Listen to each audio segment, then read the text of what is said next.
বলেন আমি কতগুলো মানুষদেরকে ভালোবাসি। আল্লাহ কি করে? ভালোবাসেন। আল্লাহ কাদেরকে ভালোবাসেন? আল্লাহ বলেন যারা মুহসিন, যারা মুহসিন তাদেরকে আমি ভালোবাসি। মুহসিন এখন কারা?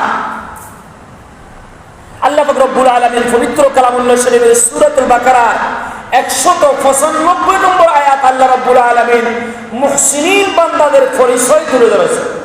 সুবহানাল্লাহ। আল্লাহ রাব্বুল আলামিন বলেন ওয়ানফিকু ফি সাবিলিল্লাহ। মুহসিন বান্দাদের ভিতর এক নম্বর হলো যারা তাদের রিজিক যা দিয়েছি এখান থেকে আমি আল্লাহ